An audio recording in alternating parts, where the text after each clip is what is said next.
ఎంపీగా గెలిచి సమాజంలో ఒక భిన్న మార్పు తేవాలనే ఉద్దేశంతో మెదక్ పార్లమెంట్లో పోటీ చేస్తున్నానని బీఆర్ఎస్ మెదక్ పార్లమెంటు అభ్యర్థి వెంకట్రామరెడ్డి అన్నారు.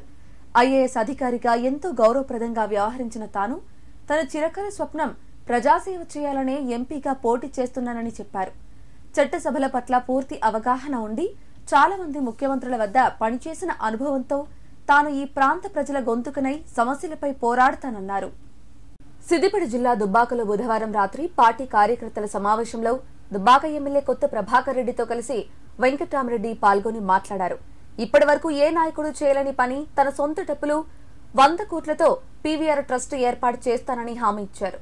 ఈ ప్రాంత నిరుద్యోగులకు ప్రత్యేక శిక్షణనిచ్చి ఉద్యోగ అవకాశాలు కల్పించే విధంగా ప్రణాళికలు రూపొందించినట్లు చెప్పారు. తనపై విశ్వాసం ఉంచి అధిక మెజారిటీతో తనను గెలిపించాలని కోరారు. గెలిచిన 30 రోజుల్లో హరీష్ రావు, ప్రభాకర్ రెడ్డితో పాటు కార్యకర్తల సమక్షంలో పీవీఆర్ ట్రస్ట్ ప్రారంభిస్తానని చెప్పారు. వచ్చే 40 రోజులు తన వెంట ఉండి తన గెలుపు కోసం సహకారం అందించాలని కోరారు. జీవితాంతం ప్రజాసేవలో అందరికీ అందుబాటులో ఉండి సేవలందిస్తానని స్పష్టం చేశారు. కార్యక్రమంలో జెడ్పీటీసీ రవీందర్ రెడ్డి, నాయకులు రొట్టె రాజమౌళి, శ్రీరామ్ రవీందర్, గుండెలి ఎల్లారెడ్డి, బాణాల శ్రీనివాస్, కొత్త కిషన్ రెడ్డి పాల్గొన్నారు. ఖచ్చితంగా ఈ 543 పార్లమెంట్ సభ్యులకు భిన్నంగా ఒక వెంకట్రామరెడ్డి పీవీఆర్ ట్రస్ట్తో నేను ఖచ్చితంగా ఒక మార్క్ అనేది క్రియేట్ చేయాలి. ఎంపీగా ఉన్నప్పుడు, పార్టీ ఆదేశించినప్పుడు, ప్రత్యక్ష రాజకీయాలకు వచ్చినప్పుడు నా బాధ్యత పెరిగింది.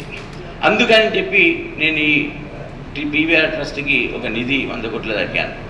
నియోజకవర్గంలో ఒక ఫంక్షన్ హాల్ ఈ విధంగా కట్టి ఆ ఫంక్షన్ హాల్లోనే ఈ పోటీ పరీక్షల కొరకు హైదరాబాద్ నుంచి సబ్జెక్ట్ స్పెషలిస్ట్లను తెప్పించి నాకు నాలెడ్జ్ ఉంది కాబట్టి ఆ విద్యను నేను 10 మందికి ఉపయోగపడే విధంగా ఒక ఎంపీగా ప్రత్యక్ష రాజకీయాలకు వస్తున్నాను కాబట్టి నా బాధ్యతగా నా విద్యను కూడా ఇంకా 10 మందికి సమాజానికి వచ్చే విధంగా వాడుకోవాలనే ఆలోచనతో ప్రతి అసెంబ్లీ నియోజకవర్గ కేంద్రంలో 6 నెలలకు ఒకసారి, సంవత్సరానికి 2 సార్లు మెగా జాబ్ మేళా నిర్వహించి వారికి మంచి ప్లేస్మెంట్స్ వచ్చే విధంగా వారికి అందుబాటులో పెడతానని చెప్పి నేను కోరుకుంటా ఉన్నాను.